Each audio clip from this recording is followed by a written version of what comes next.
Welcome. Thanks for joining us today. I'm Mark Harvey, Chairman for Neighbors of the Mississippi. We put together a presentation to tell you a little bit about our area along the Mississippi River in Pike, Lincoln, and St. Charles counties in the state of Missouri. We value everyone's input as we plan for flood control that protects our interests in agriculture, recreation, and infrastructure, as well as the heritage and historical values within our counties. Hello, my name's Ben Stern. I'm 37 years old. Been farming full-time since 2009. My name is Rob Hall. This is my son Larson. Been farming, family has been in this area for over 100 years. Hello, my name's Andy Burkhamper, farming at Ellsbury Bottom. My family's been farming in this area since 1971, I guess. My name is Craig Koch, farming Ellsbury Bottoms. Our farm name is Cockleburr Farms. My dad moved up here, our family moved up here in 1963, and we've been farming up here ever since. My name's Stan Rolfe. I'm 67 years old. I live at Winfield, Missouri, Lincoln County. My son and I here, we farm around 2,500 acres.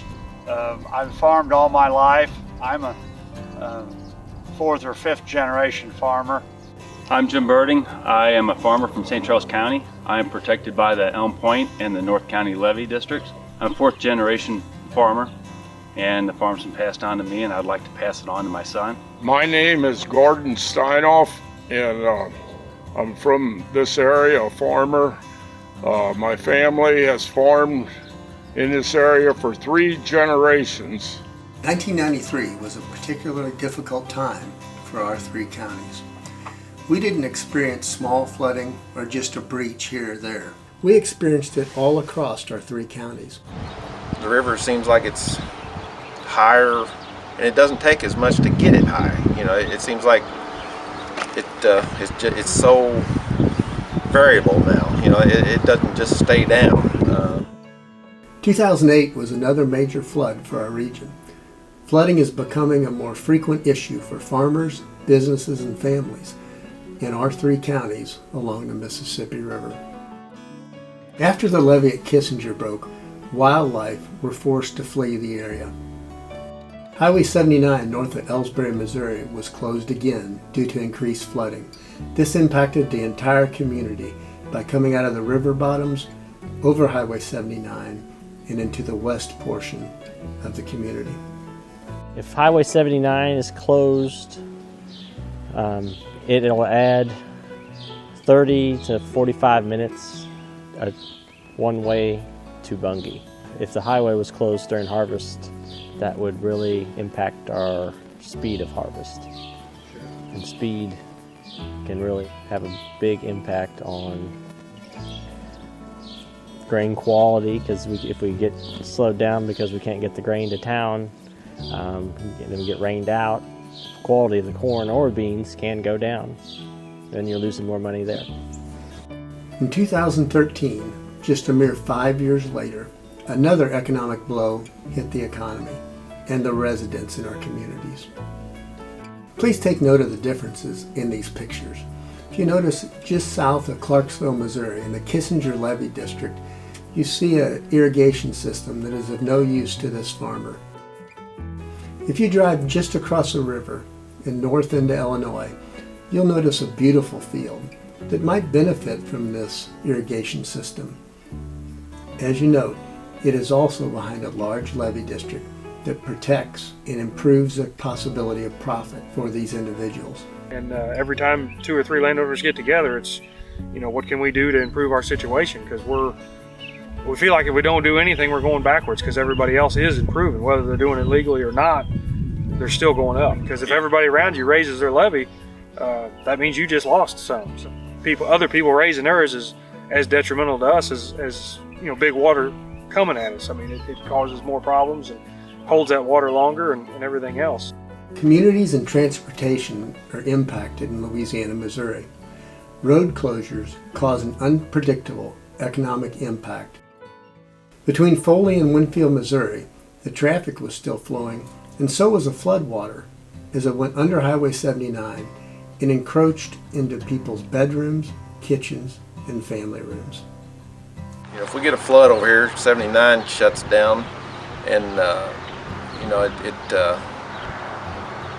all this traffic that's usually traveling 79 has to go out through the hills, which makes it, you know, harder to move equipment and do anything out in the hills because you're dealing with highway traffic on little county blacktops. In 2019, every farm levy within the Neighbor of Mississippi's organization overtopped or breached. We went from 93 to 08, 15 years, and then 08 to 13, and then 13 to 19, so it's getting more frequent, you know, for sure. Ted Shanks Conservation Area and farmers in the Salt River confluence were hit with heavy floodwaters. This negatively impacts hunters, environmentalists, and the livelihood of many outside of our local communities. Floods like these continue to impact communities, towns, railroads, and ultimately the infrastructure within our region. Railroad tracks are not able to be used to transport agricultural products, raw materials, or goods from the north to the south, as well as to the east and west. We have a lot of things that are important in this area. We've got the Burlington Railroad that runs through the middle of the bottom, and it was closed, I think, almost 2 months last spring because it broke the railroad tracks several different places. We also have the UE power plant down here, and people have to get to work there. There's about 10 major pipelines that go through the bottom, and they all head for Wood River, Illinois. And a lot of times during a flood, those pipelines will be exposed or dirt taken off of them, and then farmers hit them with equipment and stuff. The Missouri field was flooded with 4 to 5 miles between where this picture's taken and the channel of the Mississippi River. If we travel north and across the bridge, we travel into levee districts that provide tremendous protection for fields and farmers. At this same time, within a week of each other, you'll note the dusty fields behind the large levee districts. Certain levees are reported to be exceeding the 500-year flood height that's allowed. In particular, some of these levee areas are in the Snai Levee District in Illinois. I don't see any reason why anybody else should be better off than what I am on my ground. I mean, I'm trying to make a living the same as anybody else, and you know, I don't see why 1 acre somewhere else is more important than an acre that I'm farming or Craig's farming. Exactly. I mean, we should all have the same basic right to farm and same basic right to take care of our ground. In order to protect our assets and things like that, we need to have a level playing field. If other people can raise our levees, then we should have the right to do that too. Flood damage impacts farming even after the water recedes. Debris, sand deposits, and overall infrastructure can be damaged for an extended period of time. It can even inhibit future crops from being planted. Some areas cannot be adequately protected, while others show committed friends and family doing their best by sandbagging. Some of these farms have been in families for 150 plus years. In order to access this grain elevator, businesses, or homes, residents must use boats to try and recover any property or goods that's still available. Experiencing of flooding has increased, higher waters every year. They are fast to raise and slow to recede. Old Monroe residents are no strangers to flooding. They're very often hit in situations very similar to the one that you see. Family businesses, restaurants, post offices, schools, and other aspects of their thriving community are hit with devastating damage. St. Charles County represents history in the United States as well as history within the state of Missouri.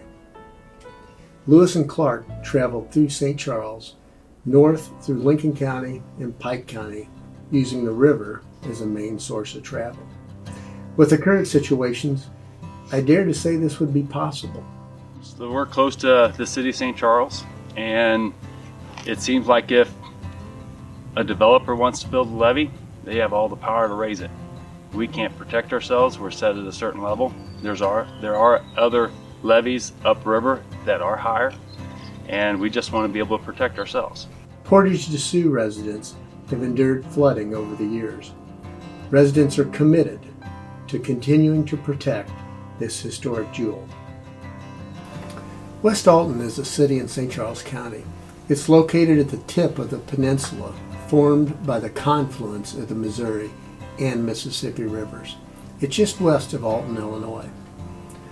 West Alton is at the intersection of US Route 67 and Highway 94. West Alton's post office has been in operation since 1895. Other high water events have impacted all communities within reach of floodwaters. These events are occurring more frequently and staying around longer. If you travel north from our three counties, there's nearly 50 levees to our north. They are not in neighbors of the Mississippi Territory. 27 are at the 500-year protection level, and others are close to that. In 2019, all farm levees along the Mississippi River in Pike, Lincoln, and St. Charles counties overtopped or breached. In 2019, flood loss for farmers in the counties of Pike, Lincoln, and St. Charles were staggering. They cost farmers in each county several $million. Due to flooding, public assistance expenses occur in many ways. One particular form that we see and are easily tracked is the FEMA public assistance expense for 2019. Pike County, Lincoln County, and St. Charles County were all hit hard. Just a portion of these expenses were reimbursed through the FEMA Public Assistance Program. In Pike County, over $170,000 was paid out. Lincoln County, over $630,000. St. Charles County, $1.68 million was paid out. That's a total of over $2.4 million in these three counties from this one particular program. In a particular week, 84 trains may pass through Pike, Lincoln, and St. Charles counties. These trains haul coal, grain, they have tanker cars, and haul other goods. One example is coal that's hauled to the Ameren plant in West Alton. This coal is required for the production of electricity. This electricity doesn't just serve our three counties. This electricity serves multiple areas within our region, and possibly even your region. The railroads have lost millions of dollars from frequent flooding. Ultimately, many of these costs are passed on to our citizens. If you take a look at Highway 79 south of Louisiana, Missouri, 600 to 10,000 cars pass daily. Traffic increases going south from Pike to Lincoln County onto St. Charles County. Due to flooding, Highway 79 is frequently blocked. Businesses and farms depend heavily on Highway 79. St. Charles County accounts for a major portion of the metropolitan area's traffic, revenue, and infrastructure. 20 miles of St. Charles County has no levee at all. 40% of St. Charles County is in floodplain. 85,000 vehicles pass through St. Charles County's floodplain daily. This has a huge impact on the residents in the county as well as the rest of us in the area.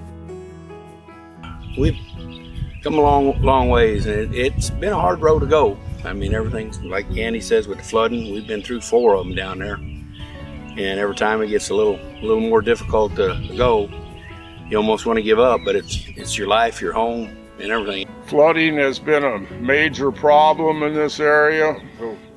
I think what we're really looking for is some fairness with other levee districts. We're just upstream from St. Louis, so we're kind of a holding basin for them. We don't think we should be the only ones doing that. The main thing I'm concerned with is some kind of a more equal treatment on the levees and the way the height of these floods is regulated. But to tell one drainage district or one area that they need to take the water, or they can't do what's right to protect their property, that isn't right. I mean, I think we deserve a 500-year levy as well as the next person. We would like to have a fair levy that everybody's protected the same. We would like to protect ourselves. I would like to be able to pass this farm on to my son, but it seems like every year it's getting tougher and tougher. Please work with us to promote fairness and equity. Plan H or modifications of Plan H, buyouts and easements are counterproductive. They're not fair, nor are they equitable. We don't want to look at old data. We want to look at new data. We want to look at plans that are fair and equitable. We don't want to use things from the past. We need to look towards the future to figure out what we can do to protect the residents, the businesses, the farmers, and the generations to come within our 3 counties and beyond.